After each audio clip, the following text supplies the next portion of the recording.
Satisfactory isn't good enough. Any moment of truth that's in the middle or average is simply a moment of mediocrity in my mind. The goal is to create magic, moments of magic. Now, I talk about creating customer amazement and creating magic, and people think, oh, we've got to blow people away, go over the top with their service.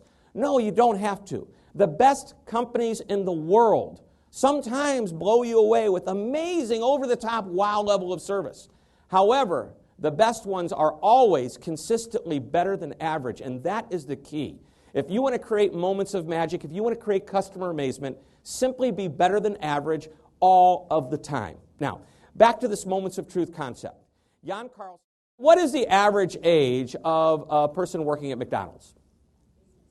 16, 18, but they're teenagers. And when they're handing you your food, what do you think, what's your impression that some of these teenagers are thinking about as they hand you your food? Are they thinking about you? No. What are they thinking about?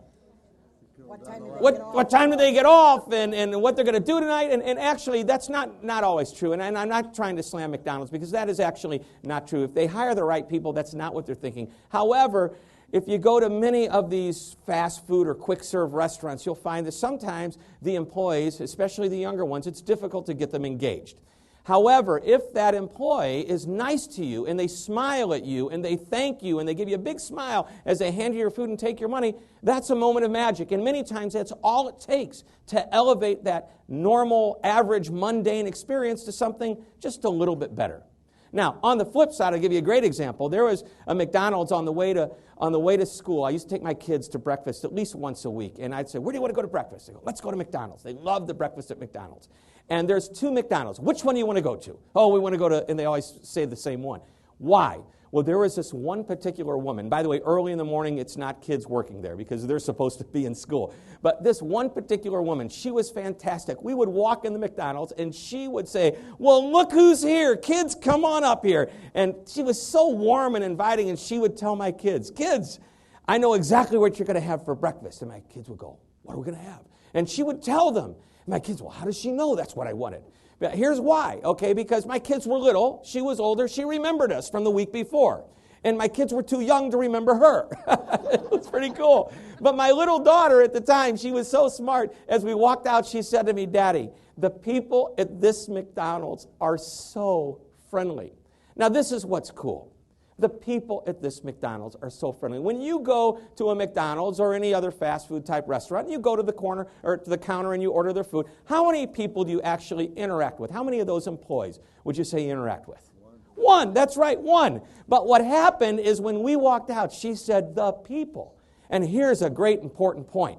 The people means this. That one lady, that one woman behind the counter that made this great experience happen actually represented every one of the other employees and team members at that McDonald's. She represented that whole restaurant, the bricks, the mortar, the brand, everything, this is an important point, which means that she had an awesome responsibility, as all of us have an awesome responsibility to make the right thing happen, to create that positive, strong impression. Because at any given time, our customer, client, guest, again, whatever you want to call them, is going to look at us as basically a representative of the organization we work for. And people walk away and say, oh, I love doing business with them. They're fantastic. And really, it could be Carol, or it could be Jane, or it could be Bob. It could be one person. But that's the person they like, and oh, they are fantastic. So keep that in mind.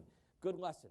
By the way, everything we talk about, great service, that great experience, creating that amazement, moments of magic, is all about creating all that trust and confidence and loyalty, but also about making yourself more competitive so that you don't have to compete just with price. You can do it with your relationship. So that's number 3, building rapport. First impression, knowledge or expertise. Third is building rapport. Number 4, here's a motivational one, enthusiasm.